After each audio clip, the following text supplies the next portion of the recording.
Salut à toutes et salut à tous, bienvenue sur la chaîne Afrique Entrepreneur, la chaîne des entrepreneurs africains.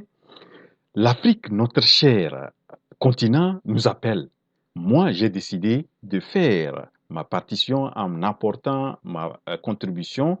Ce que j'ai décidé, c'est de vraiment me lancer dans l'entrepreneuriat en Afrique, accompagner des frères et sœurs à mieux réussir le voyage entrepreneurial et surtout donner des conseils nécessaires pour pouvoir réussir. Et c'est pourquoi j'ai mis en place, j'ai créé cette chaîne.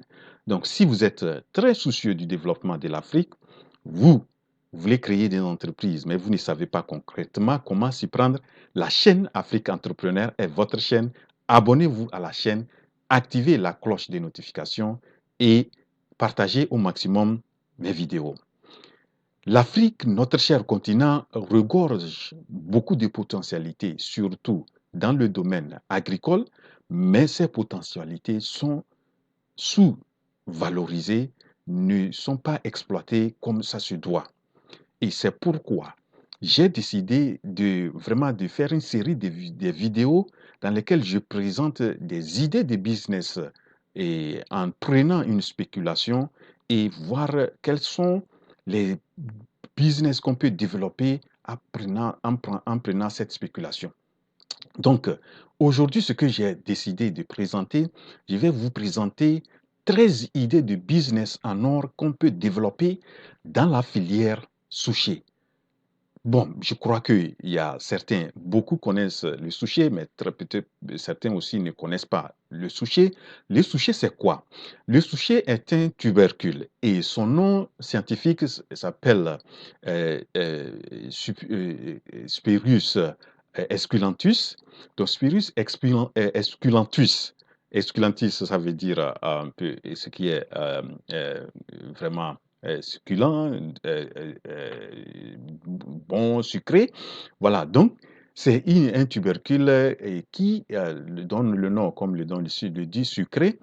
Et c'est, il y a, il y a plusieurs noms en français qu'on donne à le souchet.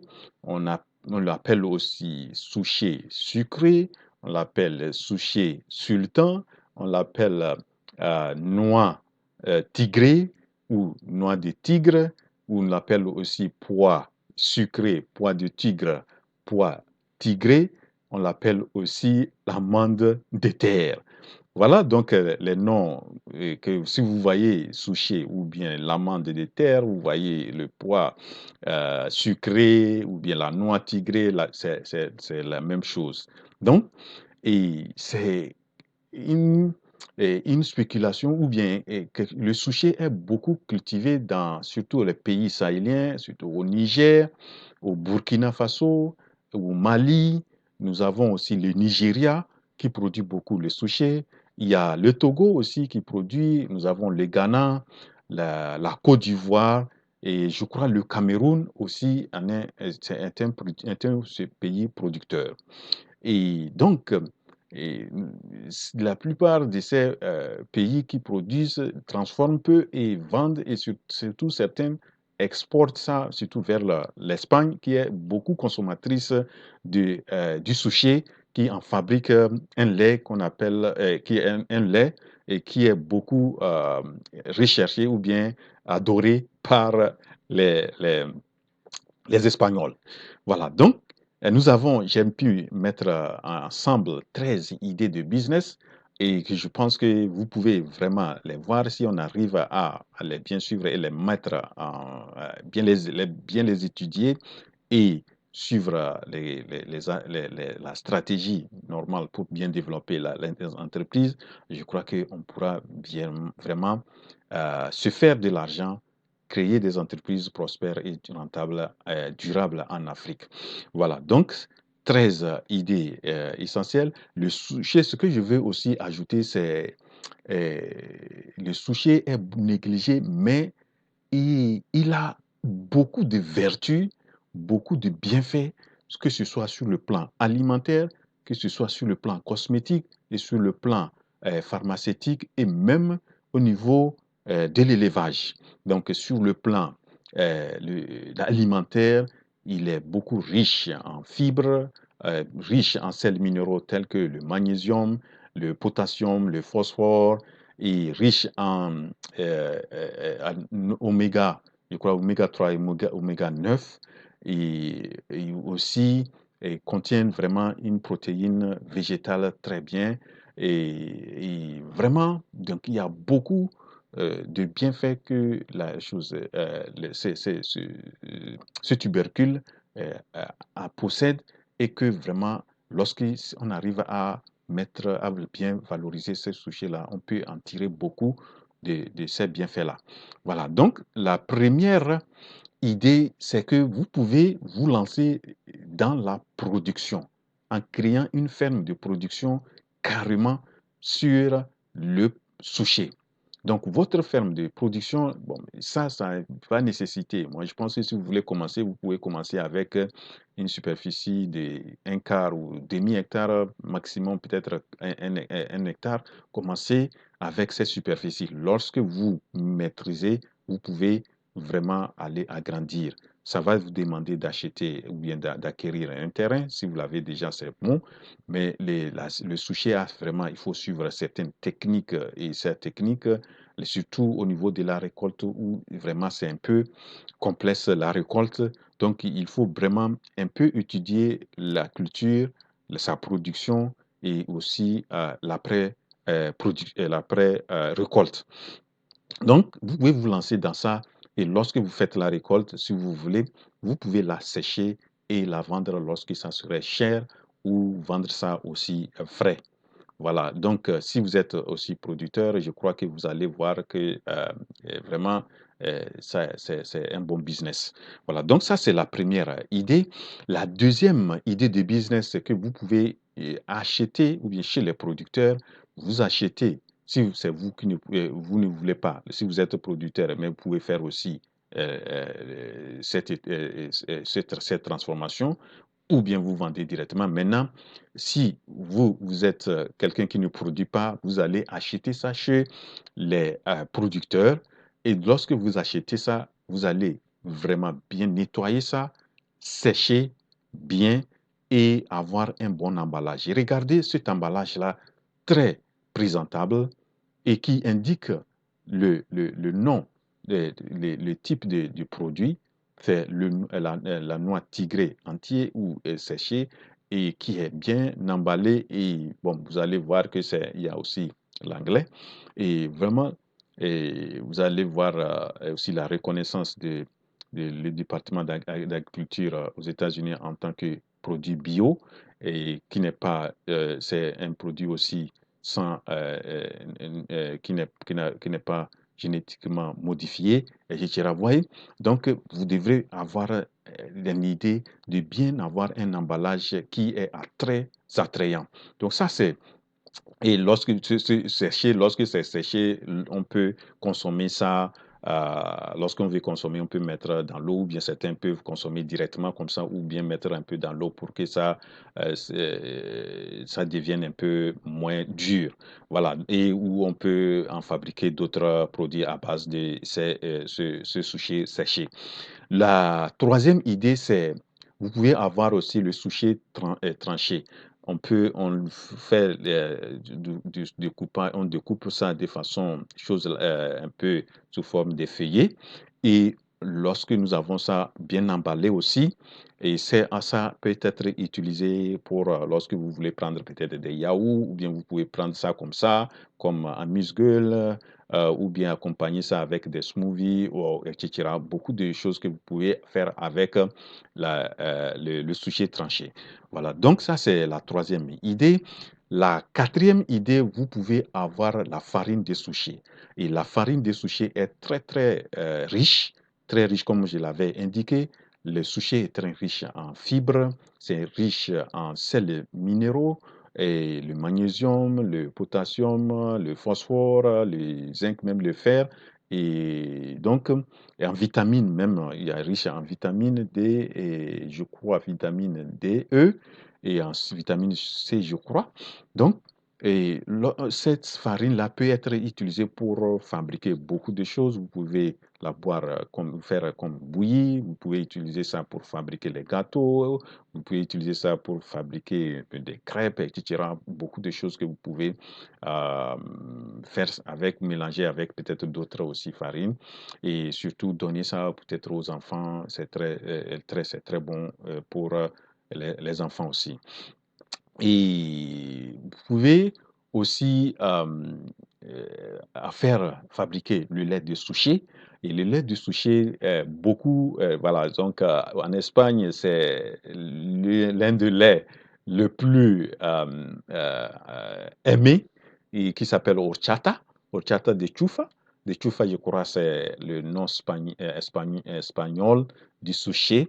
Et c'est un lait très, très, très bon, bon pour les enfants, bon pour même les adultes et surtout pour les athlétiques, ceux qui font du sport et ils se trouvent vraiment fatigués, tout ça là, c'est lait très riche. Et ceux-là qui sont, par exemple, qui n'aiment pas le lactose et donc qui n'aiment pas prendre le lait animal, je crois qu'ils peuvent se substituer ça à ce type de lait et qui est vraiment très riche et très nourrissant.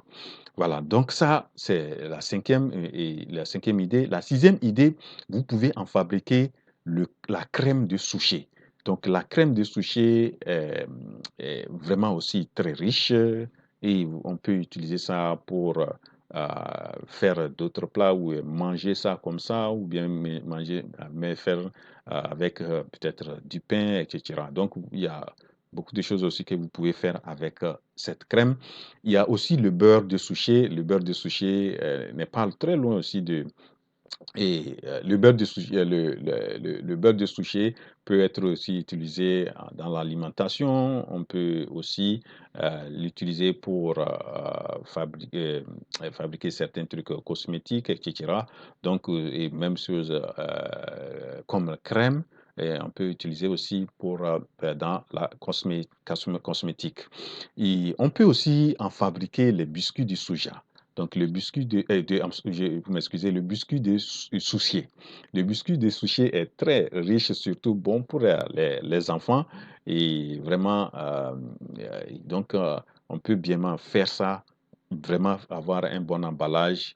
Et bien, lorsque c'est bien sec, ça peut prendre du temps qu'il faut et vraiment, et on peut bien manger ça et comme ça et bénéficier des éléments nutritifs du suchet. La neuvième idée, c'est la crêpe du suchet. On peut en faire une crêpe et très riche, surtout ceux qui ont des diabètes, tension, etc. Donc, c'est vraiment une alternative pour éviter la farine du maïs ou bien d'amidon, etc., qui n'est pas recommandé, vraiment, n'est pas recommandé pour les diabétiques. Donc, vous pouvez substituer euh, si vous voulez vraiment manger de la crêpe, vous pouvez utiliser la farine du sushi pour faire la crêpe du sushi. Et ceux qui donc, vraiment, on peut créer vraiment une entreprise comme ça pour cibler aussi vraiment ceux dont je viens de dire qui ont des problèmes de santé, et du tout, tension, diabète, ceux qui ont beaucoup de poids, l'obésité, etc. Donc ça, c'est une idée qu'on peut aussi vraiment lancer. La dixième idée, c'est on peut en fabriquer le granola de sushi comme amuse-gueule, c'est très riche et surtout si vous donnez ça aussi aux enfants, ça c'est très bon, c'est très nourrissant. Et aussi, même lorsqu'on est au travail, où on peut avoir un truc comme ça, garder avec nous et puis manger, ça fait remplir le ventre et c'est très nutritif. Voilà. Et la onzième idée, c'est l'huile de souchet. L'huile de souchet est une huile comparée à l'huile d'olive. Donc, elle est proche de l'huile de souchet et cette huile est très riche en beaucoup d'éléments nutritifs et on peut l'utiliser comme assaisonnement.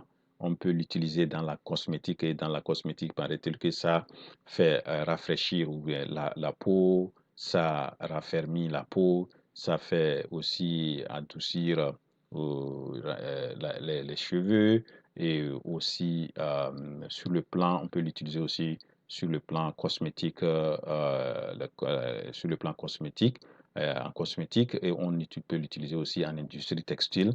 Et donc, cette huile, vraiment, et si vous arrivez à fabriquer ça, vous allez vous faire beaucoup d'argent parce qu'elle est très chère, très chère. Elle est aussi comparable à l'huile d'olive. Et la douzième idée, on peut en fabriquer le tourteau de soja, et le tourteau de souché, vous m'excusez. Le tourteau de souché peut être utilisé en alimentation. Des études ont été menées et il s'avère que vraiment, on peut même utiliser le tourteau de soja au niveau des volailles à hauteur de quelque chose de 75%. Ça veut dire que si vous allez donner 100 kilos de maïs ou bien de céréales, ou bien 50, vous pouvez aller jusqu'à 32,5, quelque chose comme ça.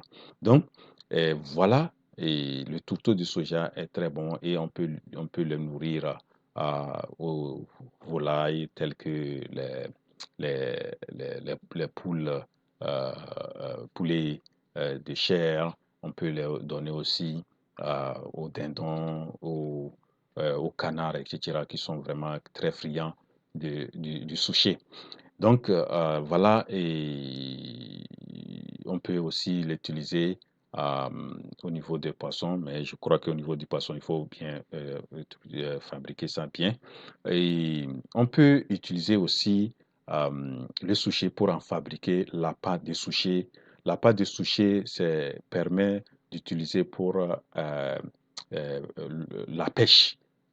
Lorsqu'on veut pêcher le poisson ou bien les crabes, et vraiment, parce que ils aiment ces poissons, les poissons et les crabes aiment vraiment le sushi. Donc, on utilise ça. Et je crois que vous pouvez enfin faire une entreprise qui fait les appâts de choses et bien, et les choses et même exporter ça. Voilà les 13 idées de business que j'ai pu mettre ensemble concernant cette spéculation. Donc, si vous essayez vraiment de prendre quelques idées et les mettre vraiment en pratique en utilisant vraiment en misant beaucoup sur les conditions de propriété, les conditions de transformation, comment on appelle ça, et l'emballage. L'emballage est très, très capital. Il faut que ça soit quelque chose d'attrayant. Donc, si vous arrivez à faire ça, vous êtes sérieux, vous êtes honnête et vous allez vraiment mettre en place un truc pour pouvoir connaître votre produit. Je crois que en Afrique, déjà, je connais une fille, une béninoise qui s'appelle Odile Nyongwe, qui a démarré avec, je crois, quelque chose de 10 000 francs. Mais je crois jusqu'en 2018-2019, elle faisait même un chiffre d'affaires de 800 000 ou aux environs de 900 000 par mois. Et je connais aussi une Togolaise qui a lancé même sa marque ou bien son entreprise en Suisse et où elle a un certain produit à base de sushi. Il y a quelques femmes aussi en Côte d'Ivoire sous forme de coopérative et je crois aussi au Burkina. Il y a aussi des gens, mais je crois que ce n'est pas aussi développé ça. Si vous vous mettez, vous allez voir que vous allez pouvoir mettre en place vraiment quelque chose de rentable et quelque chose qui est très recherché et surtout avec les problèmes de santé actuels. Vraiment, si vous arrivez à bien développer quelque chose qui euh, est très euh, est très, n'est pas vraiment euh, nocif ou bien contre la santé, vraiment vous allez pouvoir avoir un marché, un marché et vous allez rentabiliser vos investissements. Voilà donc ce que j'ai voulu présenter aujourd'hui. J'espère que vous avez apprécié cette vidéo et si vous l'avez apprécié, n'oubliez pas d'appuyer sur la touche j'aime et aussi faites des commentaires si vous avez quelques idées que vous pensez que je devrais présenter ou bien faire quelques commentaires sur certaines idées. Ça serait bien apprécié. Rendez-vous donc à la prochaine semaine. La révolution entrepreneuriale en Afrique, c'est maintenant votre frère Wuro.